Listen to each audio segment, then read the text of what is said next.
Hello, welcome back to the Noob Game Developer Development Diary.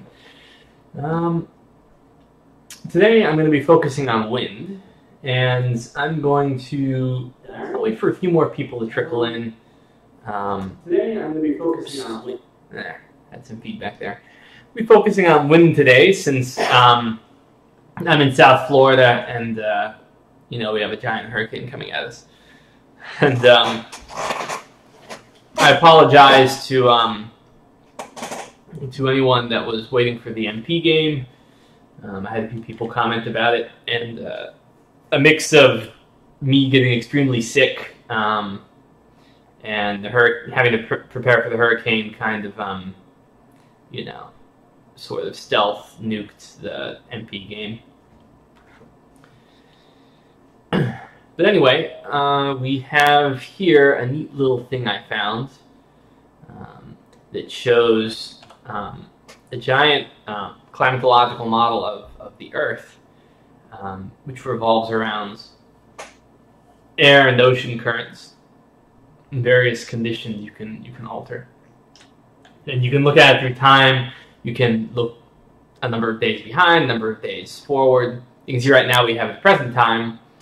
We can see we have, this is basically the wind movement of the winds, and you can see it's basically all being sucked into this behemoth low pressure system, which is Hurricane Irma.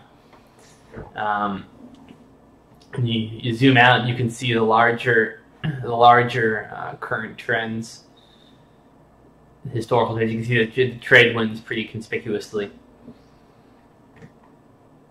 And I'll explain why this is relevant to Songs of the Eons soon. Wait for a few more people to show up.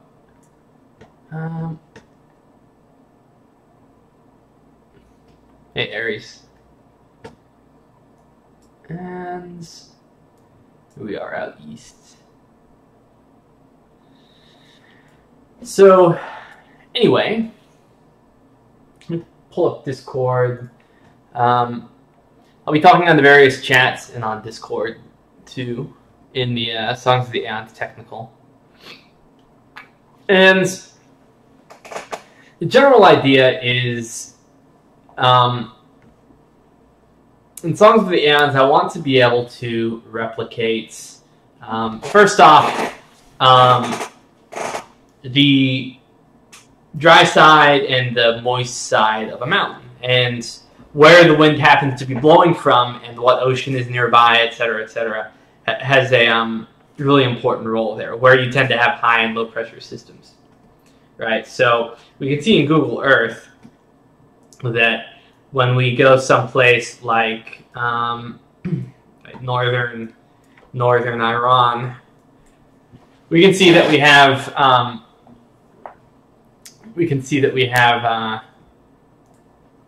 a mountain range, right, separating Tehran from the Caspian Sea, and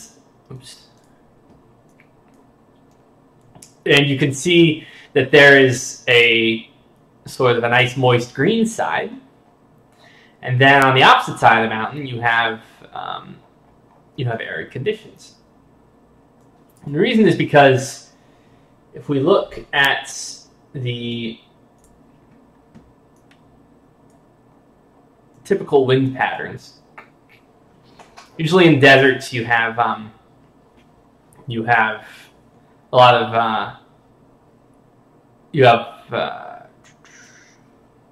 well, here, let me zoom in here. You can see up here in the Caspian Sea, you can see the winds collecting moisture off the Caspian Sea, and then as it runs into the mountains, it's attempting to go over the mountains, but the higher it goes, the cooler it gets, and so then you have condensation and more rainfall on this side of the mountain.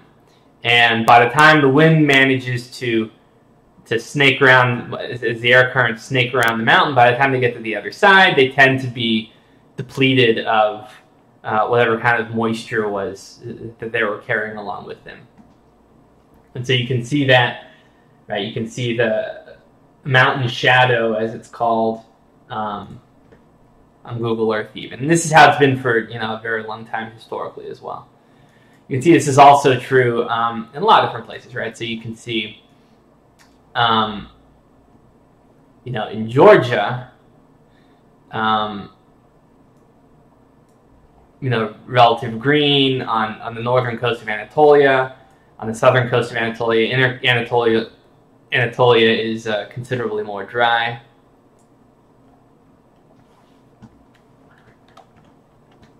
And you can see when we switch over to the wind map, you can see wind sweeping in from the Black Sea, and you can see it basically just bumps into or bounces off of or barely gets over the mountain. And so most of the moisture is deposited on the north,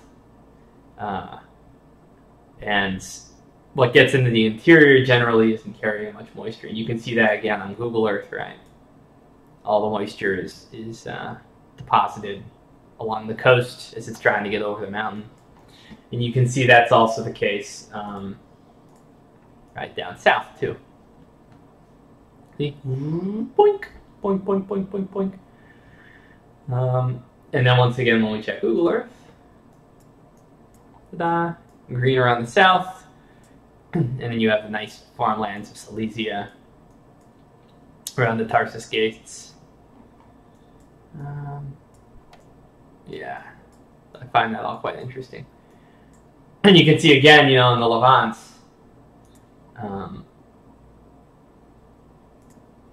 along the coast. Get the map back up. Right, you can see the winds whipping in. Same thing in North Africa, right? All the moisture tends to be, oh wow, that's a lot of wind today, but it's basically all the wind is going around the Atlas Mountains one way or another. And you end up with all the moisture up on the north. You can even see in Italy, for instance. Yeah, and Goose is saying I need to remember the Coriolis effect when I'm modeling this, and that's definitely the case. We'll get to that later. You can see even in Italy, the wind coming up from the Mediterranean.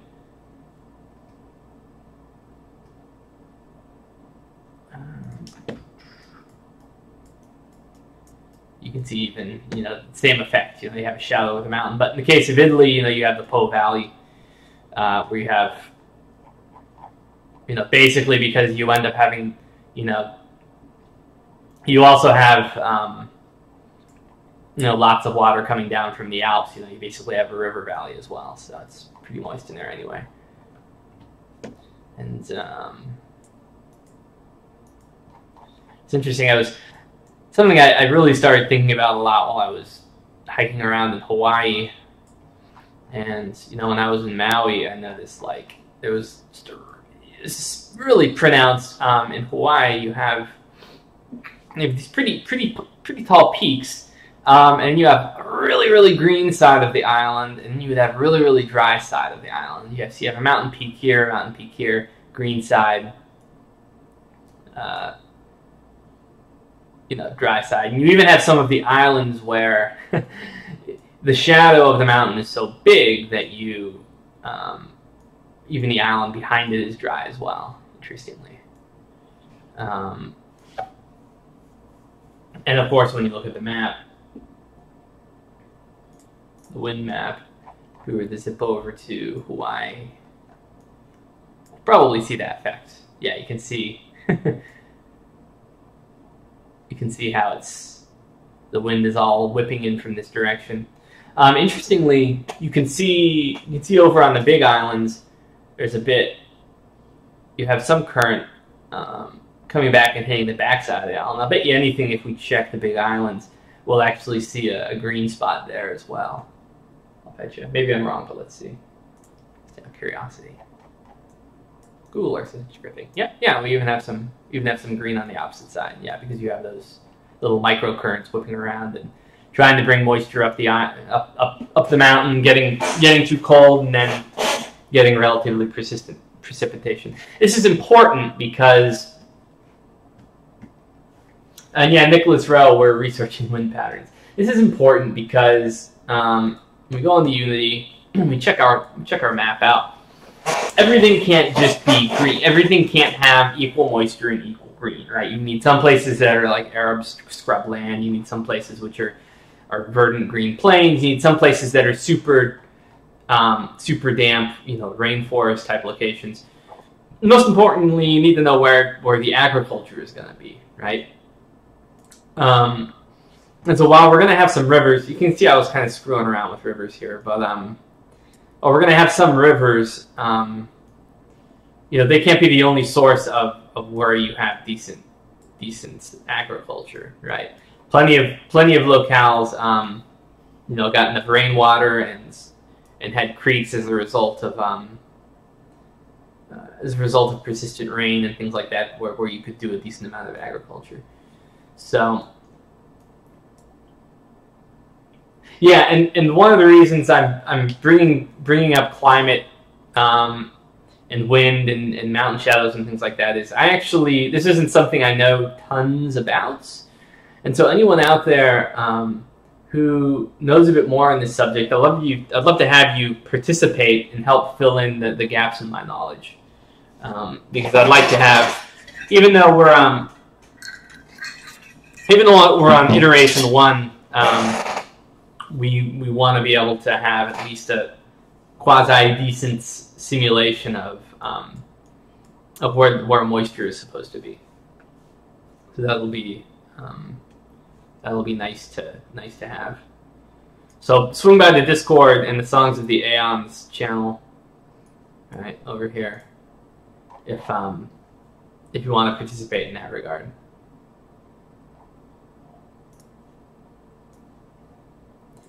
I would appreciate the help. But the way I see it, we can come up with a basic system for this iteration of Songs of the Eons. And what we can do is we can have, when we do the procedural generation of the world, we can kind of have a moisture composite calculated based on rivers and surface water, and then also rainfall patterns as the result of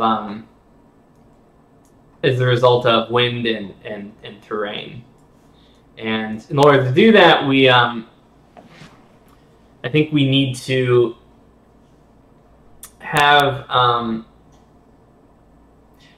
like high pressure and low pressure seeds, which will determine the general route of wind throughout the game, and use that. And then as it collides with mountains and stuff like that, we have a variable moved along with the winds, depending on how many ocean tiles and water tiles it's moved over.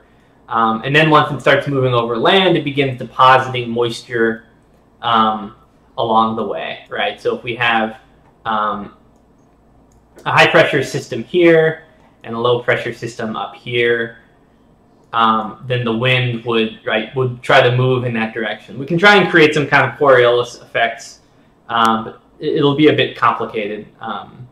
It'll complicate things a bit, so I'll save that for later.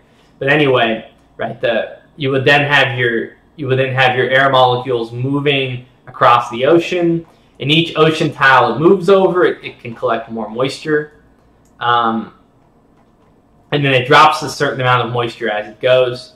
And then as it moves over tiles, it releases the moisture. And then the higher altitude it's forced into, the more it releases. And so then, these winds would then smack into this mountain as it's moving toward the low pressure. And then it would start releasing its water on this side. And by the time it forces its way around to this side, you'd have very little moisture getting through.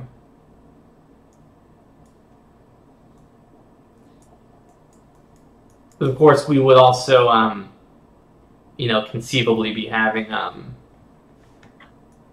winds coming in other directions, depending on where other high or low pressure systems are.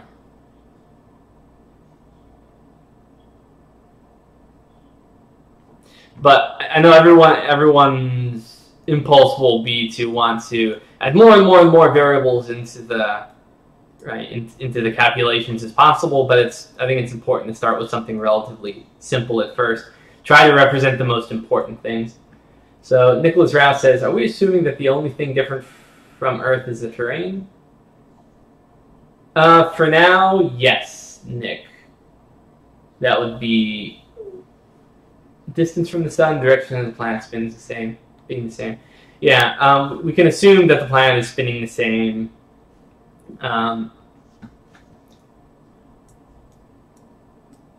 Distance from the sun, probably don't have to worry about for now. Like I said, we need to keep it relatively simple initially.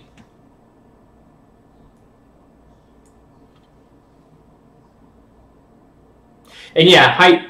I think height, Aries says depends on length and height, but that's something that we can pretty easily. That's part of the model I kind of want to work with too.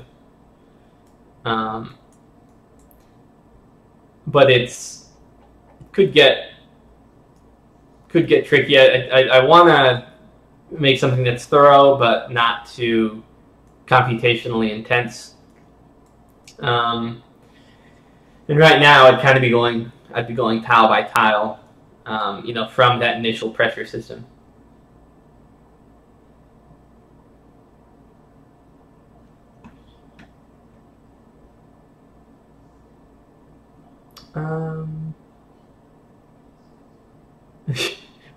We need to start simple, but we have a different idea of what is simple. We need to also start with some, for me in particular, with some consideration for my current skill level, and that this is part of the purpose of this is to improve what I'm learning and not overwhelm myself with too much. Aries says, if it is the same as Earth, why is it super lush at the high north and low south? Right now, the model is just simple. That's the thing, is that Aries, I haven't built, the moisture, the moisture model yet. That's what I'm kind of the point of what we're doing here. And initially, we probably won't be making this. This won't be a representation of the Earth. This will be like an area of the planet, as opposed to the whole planet. I'll have to make some adjustments as well in that regard. But yeah, I need to know more about where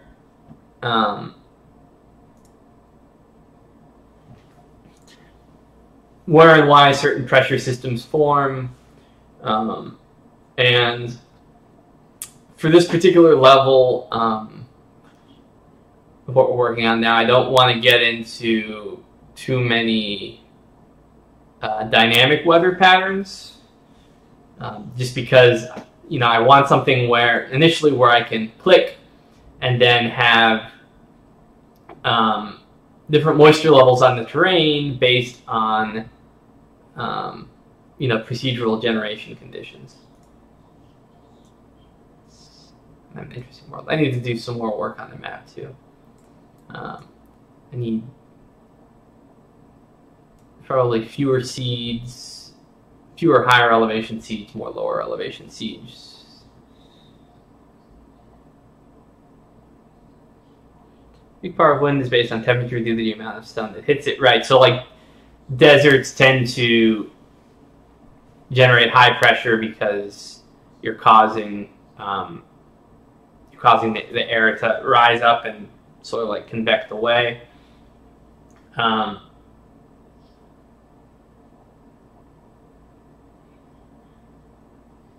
Or no, actually, yeah. See, I need to learn. I think the simplest possible setup you could have is winds blowing away from the poles, from tropics of Cancer and Capricorn towards the Arctic and Antarctic circles. Well, if we're only looking at a specific area of the world, then we might just want to be along, one of the tropics or Yeah, so for instance, let's go back to our wind map. We might just want, to have we might want to take kind of like, assume that we're in kind of an Australia type of situation, and so then we would only have a narrow area of the Coriolis effects along maybe like the horse latitudes or something like that.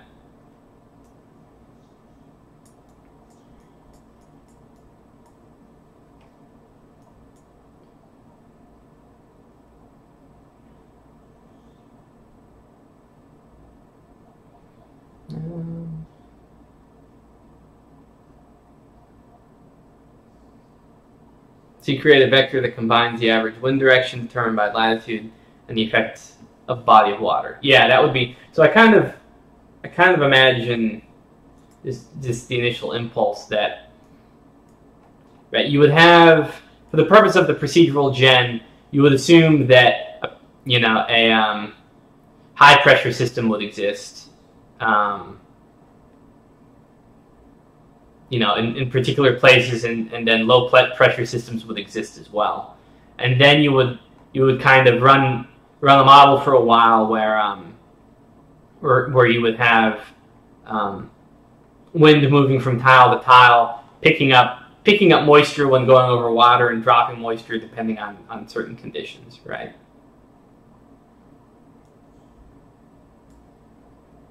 And then once you have a composite, then you say, oh, okay, dry lands are here, deserts are here, grasslands are here, things like that.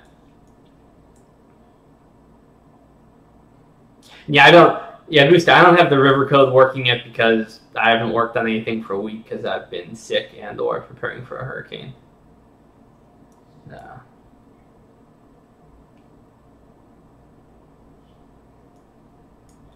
That's an interesting possibility too, Nicholas. If we have if we're looking at a small enough portion of the world and we want to do things relatively easily, we could just have the wind blowing from a specific direction too.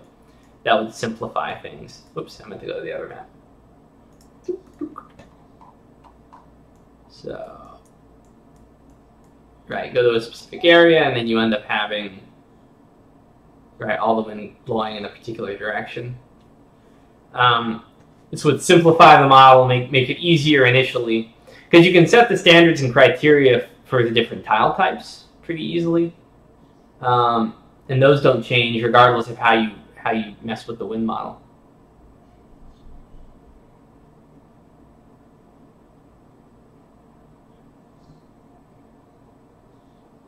Yeah, that would work here. So step 1, decide per se the direction from equator, and if equator is in the map, then you model a basic temp based on that direction.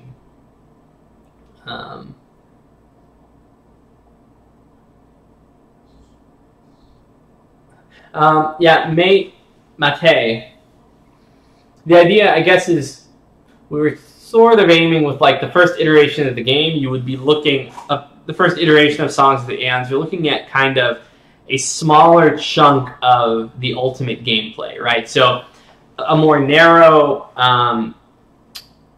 period of history and a more narrow geographic area, right? Because if you want to do the whole world, then you get stuck coding 10 times more geology, 10 times more climatology, 10 times more everything, and it just takes forever until you get to the simulation mechanics and have a playable game that people can experience,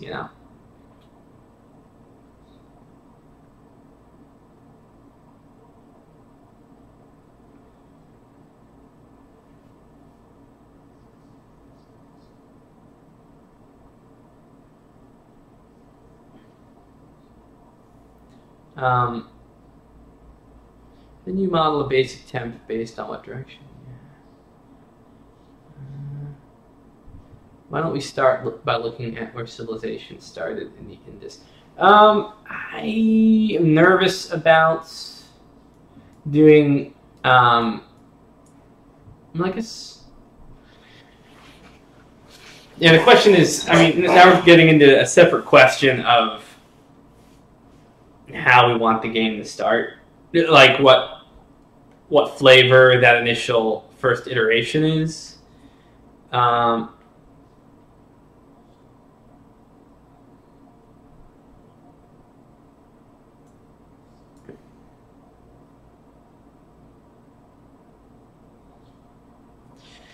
Nicholas, you say the issue with using a small section of the world is that it limits the possible range of biomes.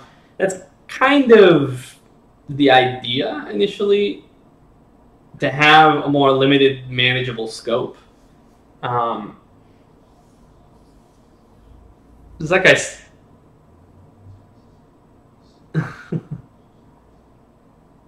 I don't want to get bogged down in too many things that are... Okay, now comments are getting a bit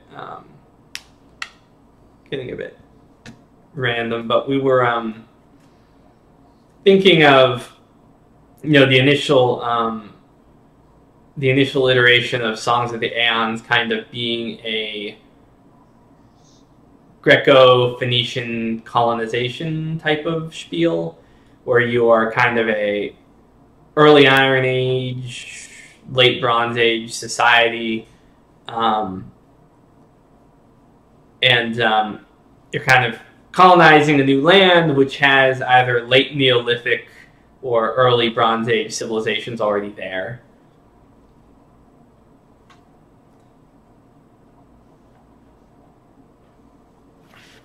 And that way you also, you know, because once you know, I think, Nicholas, you were talking about having more biomes, and that's better, etc. But you know, when you have more varied landscape and things like that, you also kind of, it begs for more varied societies and things like that. And it's, like I said, it's opening up a lot more to the simulation. It's just more than I think we can bite off at the moment. The idea is to, you know, to sort of put ourselves in the middle of it. With, you know, with a specific geographic landscape separate from the rest of the world, in a certain time frame, separate from the rest of history, and then work out from that with a workable model. Sort of make it a crucible of experimentation.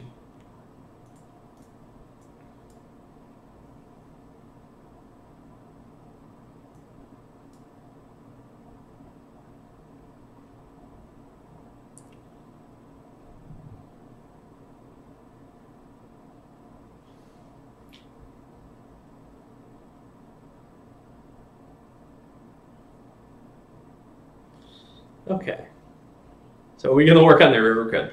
Today I'm not working on very much. Unfortunately, the hurricane is still coming. There's still some preparation. The kids aren't in school, stuff like that. So I kind of wanted to make this, you know, a shout out. This is more of a brainstorming stream, and a shout out to people who are interested in these types of questions, and be able to have their presence over the next week or two, have them bounce in and give their perspectives and help me to understand, you know, the physics behind these concepts. Rivers, I'll be working on rivers a bit more in the coming weeks and whatever, depending on how destructive the hurricane is. If the hurricane is really bad, then I'll be cleaning up stuff for quite some time. But doesn't look like that's going to be the case, so we'll see.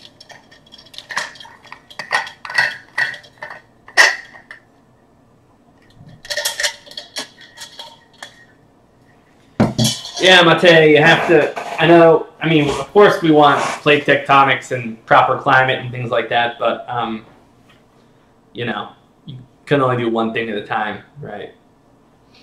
Especially when you're using this as an opportunity to learn. That's for quite a bit later.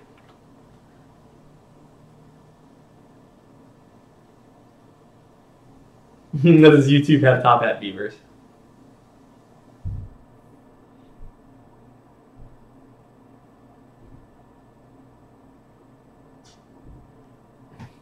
Oh, you mean the this, right? The map. It's just because I haven't refined.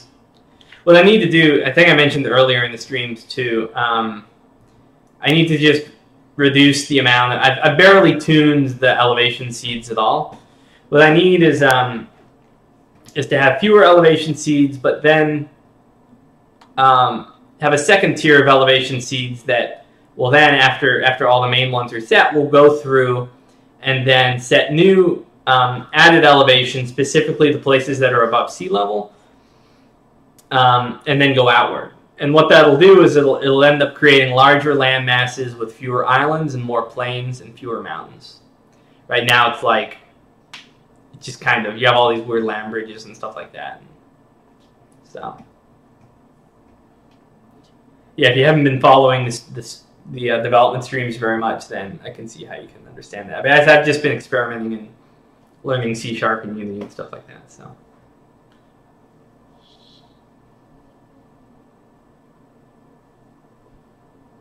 I mean, it's not that I don't see the benefits of limiting biomes for now. It's just that I think it has more drawbacks. I mean, we'll see. It's nice to, you know, I don't know, when the car was invented, you had like 2 or 3 models as, you know, as the industry was in its infancy and it expanded from there. It wasn't like, let's make 100 Model Ts.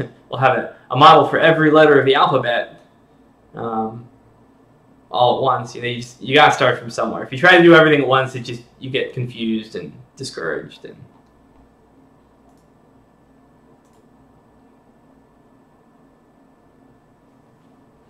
And next step though is I guess I would like to. That's kind of cool. Because I'd like to reduce elevation seeds, have a more natural looking landscape, and then from there try to get the high and low pressure systems and create the moisture map. Then do rivers, and then from there, you know, I can put in actual tiles which would represent the moisture level that exists there.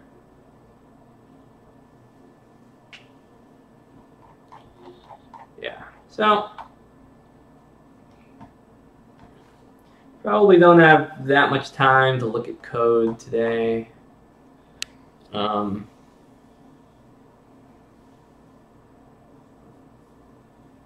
Yeah, Calandial, a real globe would be nice eventually.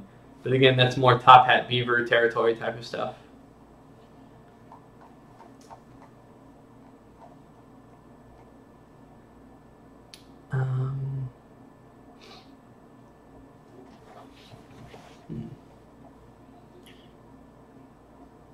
Possibly, if I don't go into work Monday, I might spend a good bit of time with the code. We'll see.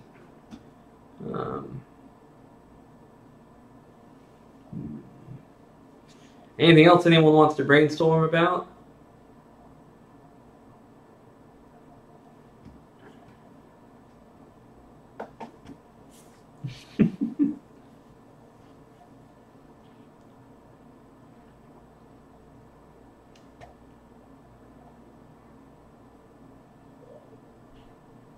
What I need is that new elevation seed type.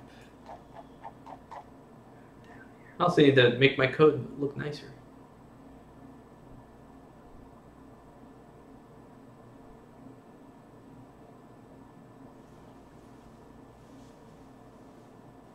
Yeah, Calandial, if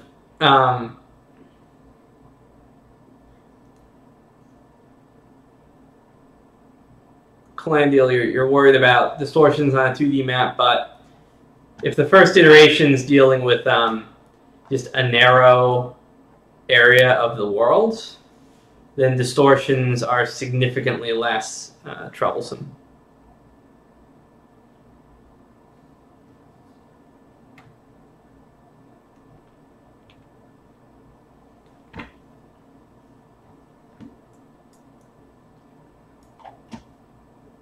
as far as wind currents are concerned, if we go with a more narrow area of the world, then we can generally have winds moving in roughly the same direction, which makes things easier on us too.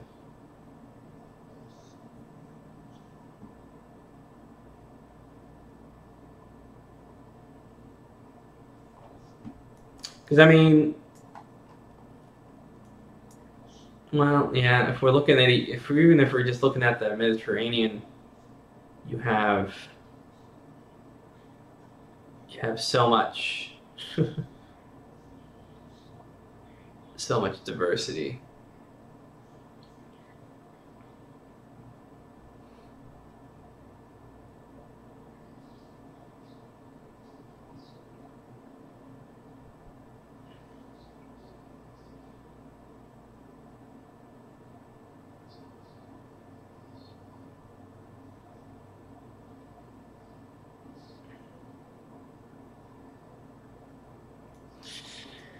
Oh yeah. So here's what I'm facing right now. There's Irma.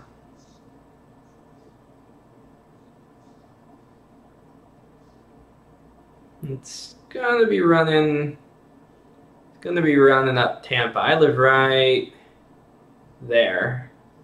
Previous course was going right through me, but it shifted west, so now it's gonna go up. It's gonna obliterate the floor of the Keys, and then it's gonna go through Tampa. Good news is it went over the mountain ranges in Cuba, so now it's a Category 3. It'll turn back into a Category 4, and it'll make landfall.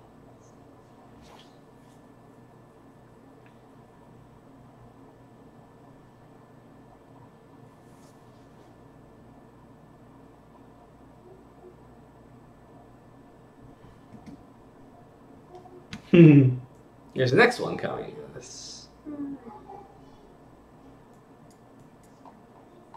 I guess Harvey's gone. Anyway, I think that about sums it up for now. I just wanted to make a presence. I've been out of action for a week, so I wanted to talk about something I was interested in and something that was necessary to model in to some extent.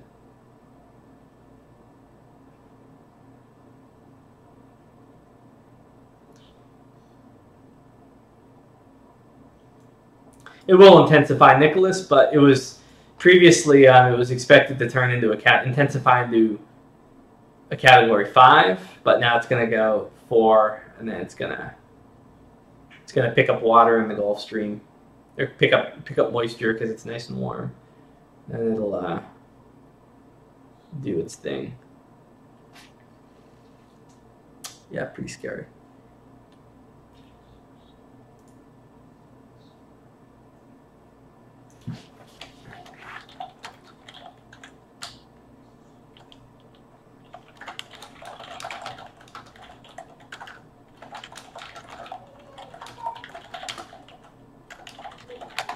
Okay, well, I'm going to call it for now because I got to go soon. We can talk more on the SOT channels, and I'll see you guys later. Hopefully be able to stream a bit next week and get some development done. All right, see you later. Oh, yeah, that's it. See ya. Psych.